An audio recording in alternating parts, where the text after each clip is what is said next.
ሰላም እንደምን አላችሁ ውድ የአዶኒያስ ካር ሪቪው ቤተሰቦች። በኢትዮጵያ ውስጥ አሉ ከተባሉ የመኪና ሪቪው ቻናሎች መካከል አንዱ የሆነው የአዶኒያስ ካር ሪቪው በዛሬታችን የተለያዩ መረጃዎችን ይዤላችሁ ቀርቤያለሁ። በተለይ በኤሌክትሪክ ተሽከርካሪዎች ላይ። የኤሌክትሪክ ተሽከርካሪዎች በኢትዮጵያ ውስጥ በአሁኑ ሰዓት ላይ አዲስ ነገር አይደሉም። ከአዲስ አበባ መንገዶች እስከ ክልል መንገዶች የተለያዩ ቦታዎች ላይ የምታገኟቸው ተሽከርካሪዎች ናቸው። ነገር ግን ስለነዚህ ተሽከርካሪዎች በተደጋጋሚ ስንጠየቀው የነበረው ጥያቄ አለ። መኪኖቹ ምን ያህል ዋጋቸው አፎርደብል ነው? ሌላኛው ደግሞ መኪኖቹን በባንክ ብድር እንዴት መግዛት ይቻላል? ለምናወጣውስ ወጪ ተመጣጣኝ አገልግሎት ይሰጡናል ወይ?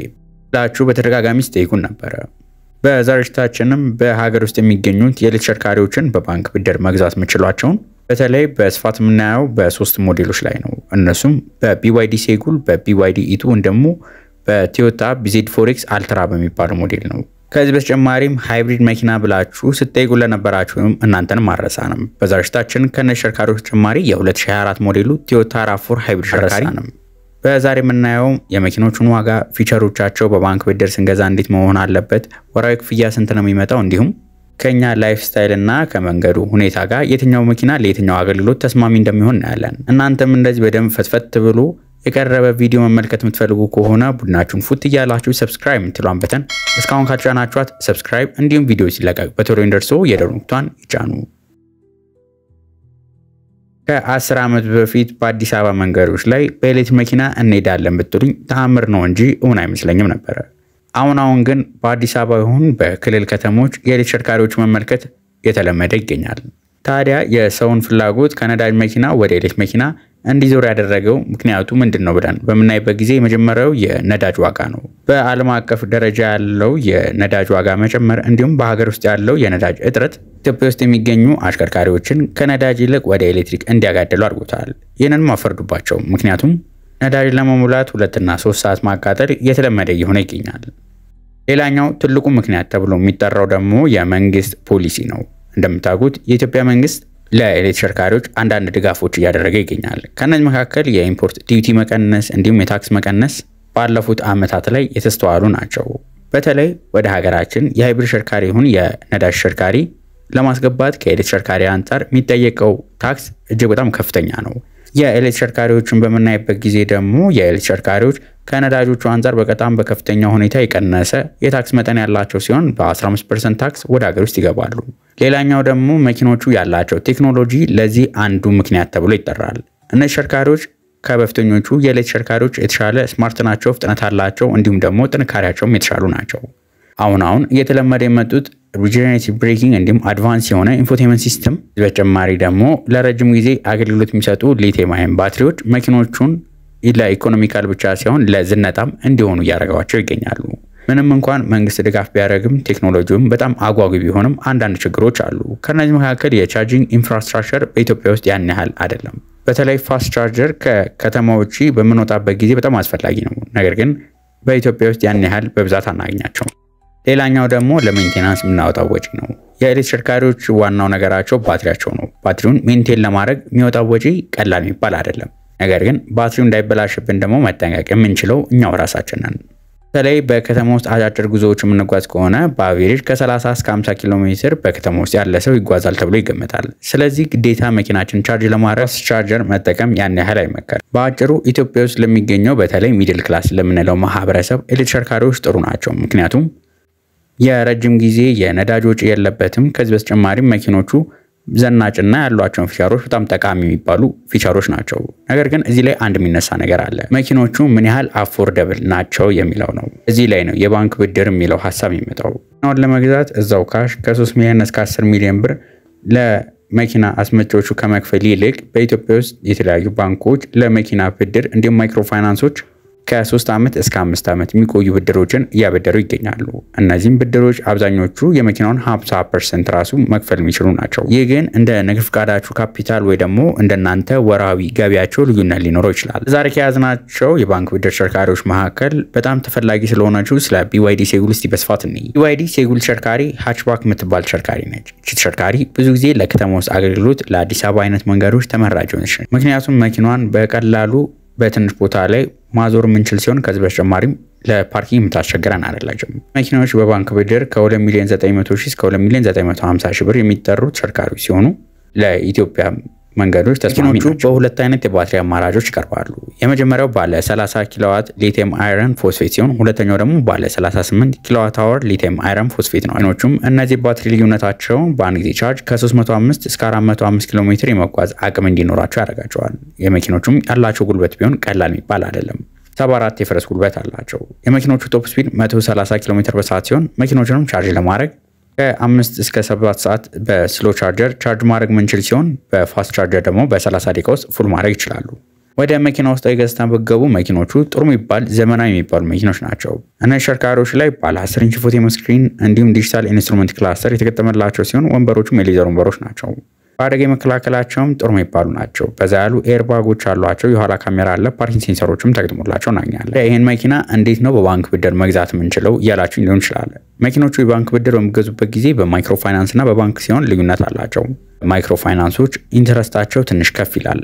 የባንኮች ደግሞ ወደ 21% ዝቅ ይላል። በማይክሮ ፋይናንስ ለምሳሌ BYD ሴጉል የ2025ን እንገዛለን የምትሉ በ2,900,000 ብር የምታገኟቸው ሲሆኑ ከዚህ ውስጥ ማይክሮ ፋይናንሱ ሊሰጣችሁ የሚችለው 1 ሚሊዮን ብር ሊሰጣችሁ ይችላል። የተቀረውን ግን በራሳችሁ ነው የሚሆነው ማለት ነው። ይህም ማለት 1,900,000 ብር በራሳችሁ መክፈል ይኖርባችኋል። ይህም ብድሩ የሚቆየው ለ3 ዓመት ሲሆን ወራዊ ክፍያቸውም የሚሆነው ከ40,000 ብር በታች ይሆናል። አንዳንድ ማይክሮ ፋይናንሶች ደግሞ የመኪናውን 50% እነሱ ሊከፍሉላችሁ ይችላሉ። ይህ በሚሆንበት ጊዜ ግን አንዳንድ ጊዜ የ50% ክፍያ ብቻ በሚሆንበት ጊዜ የመኪናው ዋጋ ላይ ትንሽ ጭማሪ ያደርጋል። ከ2,900,000 ብር የነበረው 2,950,000 ብር ይሆናል። በዚህም ጊዜ እናንተ መክፈል የሚኖርባችሁ 1,475,000 ብር በካሽ መክፈል ይኖርባችኋል። ማይክሮ ፋይናንሶች ብድሮቻቸው ከ3 ዓመት እስከ 5 ዓመት ሲሆን ኢንተረስታቸውም አብዛኞቹ በ27% ኢንተረስት ነው። በ3 ዓመቱ ክፍያ በምንሰራበት ጊዜ የተሽከርካሪ ወራዊ ክፍያ የሚሆነው ወደ 63,190 ብር ወራዊ ክፍያ ሊኖረዋል ማለት ነው። ይህ በ3 ዓመት ሲሆን ነው። በ5 ዓመት በሚሆንበት ጊዜ ከዚህ ሊቀንስ ይችላል። BYD ሴጉል ደግሞ በሳይዙ ትንሽ ተለቅ ያለ ተሽከርካሪ የምትፈልጉ ከሆነ BYD E2 ሌላኛው አማራጫችሁ ነው። እነዚህ ተሽከርካሪዎች ቦዲ ታይፓቸው ሃችባክ የሚባሉ ቢሆኑም BYD ሴጉል ትንሽ ከፍ ያለ ዲዛይን አላቸው። እነዚህ መኪኖችም ለራይድ አገልግሎት ሊሆን ይችላል፣ ለዝነታም ፈላጊ የሆኑ ተሽከርካሪዎች ናቸው።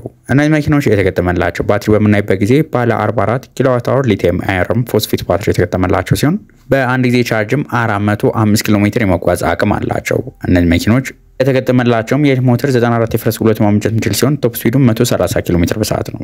እነዚህ መኪኖችን ቻርጅ ለማድረግ በፋስት ቻርጀር በ30 ደቂቃ ውስጥ ቻርጅ ማድረግ የሚችሉ ሲሆን በስሎ ቻርጀር ደግሞ ከ6 እስከ 8 ሰዓት ሊወስድባችሁ ይችላል።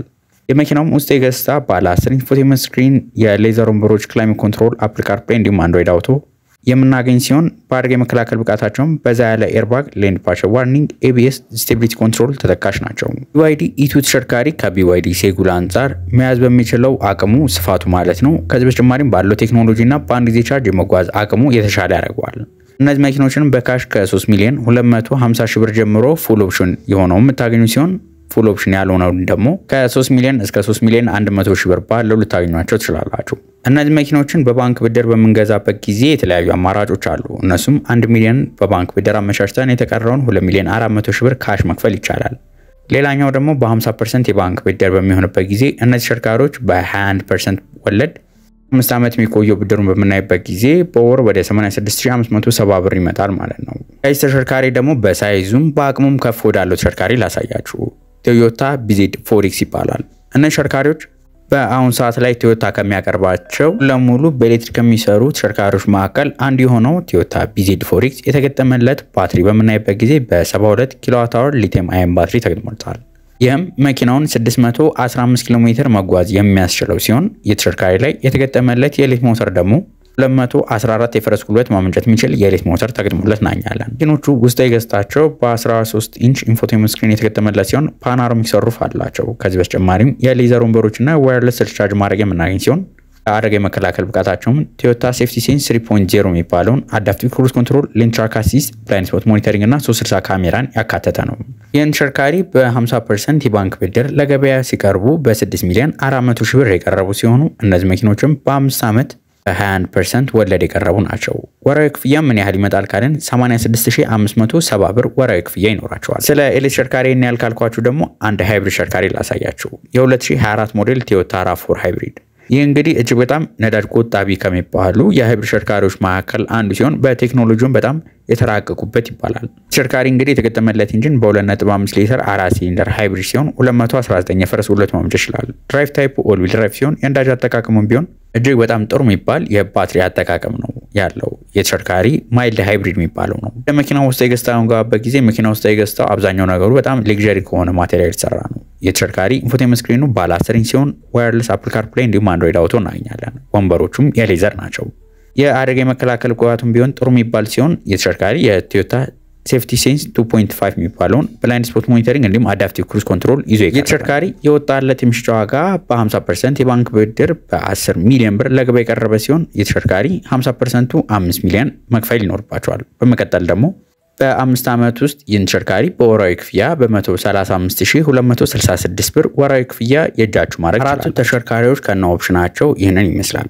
መኪና ስገዙ ያላችሁ በጀት በአነስተኛ በጀት ይሁን ወይ ደግሞ ተለቅ ያለ የዝነጣ መኪና የምትፈልጉ ከሆነ ኤሌክትሪክም እንዲሁም ሃይብሪድ የተለያዩ አማራጮች አሏቸው። BYD ሴጉል በአነስተኛ ዋጋ መግዛት የምንፈልገው ተሽከርካሪ ከሆነ ኮምፓክት የሆነ አፎርደብል የሆነ እንዲሁም ደግሞ ለከተማ ውስጥ አገልግሎት ተመጣጣኝ የሆነ አገልግሎት ሊሰጠን የሚችል ተሽከርካሪ ከሆነ BYD ሴጉል ጥሩ ተመራጭ ያደርገዋል። ሁለተኛው ደግሞ BYD E2 የምንፈልገው በብዛት ከሴጉል ከፍ ያለ ኮምፈርት ያለው እንዲሁም ያሉት ፊቸሮች ጥሩ የሚባል ፊቸር ያለውና የመግዛት አቅማችንም ከፍ ያለ ገንዘብ ካለን BYD E2 ከሴጉል አንፃር የተሻለ ያደርገዋል። ወደ ቶዮታ BZ4X አልትራ በመጣበት ጊዜ ደግሞ ተለቅ ያለ SUV የኤሌክትሪክ መኪና መንፈልግ ከሆነ ቶዮታ BZ4X አልትራ የሚባለው ተመራጭ ያደርገዋል። መኪናው ወደ ዲላል ወደ ዲላል ለቀረበው ቴክኖሎጂ ወጣለት ዋጋ ጥሩ የሚባል ነው። ሌላኛው ከሌጀሪ SUV ተሽከርካሪዎች መካከል የሚመደብ ነው። የነዳጅ አጠቃቀሙ በጣም ጥሩ የሚባል ሲሆን የኤሌክትሪክ ቻርጅ አለቀ አላለቀ ብሎ ከመጨነቅ የሚያድነን ነው። የትኛውም ተሽከርካሪ ግን በባንክ ብድር በመገዙበት ጊዜ